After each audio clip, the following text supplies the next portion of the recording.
നമസ്കാരം. Raf talk ഫുട്ബോളിലേക്ക് അവർക്കും സ്വാഗതം. 6 goals in his last 4 games. Yes, Gabriel Jesus is back. Gabriel Jesus വീണ്ടും ഗോൾ അടിച്ചിരിക്കുന്നു. ആഴ്സണൽ വിജയിച്ചു കയറി പ്രീമിയർ ലീഗിന്റെ പോയിന്റ് പട്ടികയിൽ 2ാം സ്ഥാനത്തേക്ക് ഉയർന്നിരിക്കുന്നു. കഴിഞ്ഞ ദിവസം നടന്ന മത്സരത്തിൽ 3-1 ബ്രെൻഫോർഡിനെ ആഴ്സണൽ പരാജയപ്പെടുന്നത്. കളിയുടെ 13ാമത്തെ മിനിറ്റിൽ എംബ്യുമോയിലൂടെ ഗോൾ അടിച്ച് ബ്രെൻഫോർഡ് ലീഡ് എടുത്തതാണ്. എന്നാൽ 29ാമത്തെ മിനിറ്റിൽ ഗബ്രിയേൽ ഹീസസിന്റെ ഗോൾ വരുന്നു.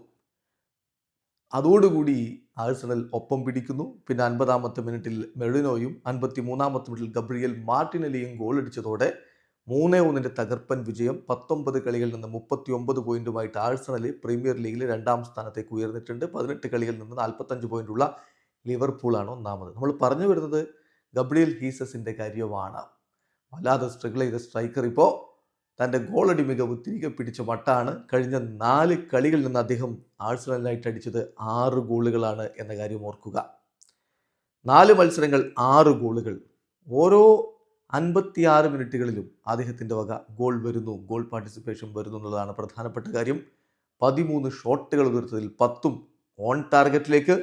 71% അദ്ദേഹത്തിൻ്റെ ക്ലിയർ ചാൻസുകളുടെ കൺവേർഷൻ റേറ്റ് എന്ന് പറയുന്നത്. എന്ന് പറഞ്ഞാൽ 7 ചാൻസുകൾ കിട്ടിയതിൽ 5ഉം അദ്ദേഹം ഗോൾ അടിച്ചു എന്നുള്ളതാണ്. 7 സക്സസ്ഫുൾ ഡ്രിബ്ലിംഗ്.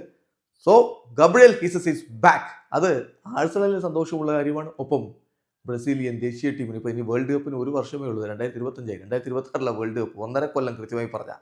അപ്പോൾ ഈ ഘട്ടത്തിൽ ഗബ്രിയേൽ ഹീസസ് ഫോമിലേക്ക് മടങ്ങി വരുന്നത് തീർച്ചയായിട്ടും ബ്രസീലിനും സന്തോഷം പകരുന്ന കാര്യമാണ്. വീഡിയോ അവസാനിക്കുന്ന ഫുട്ബോൾ ലോകത്തെ കൂടുതൽ വിശേഷങ്ങളുമായി റാഫ് ടോക്സ് എത്താം.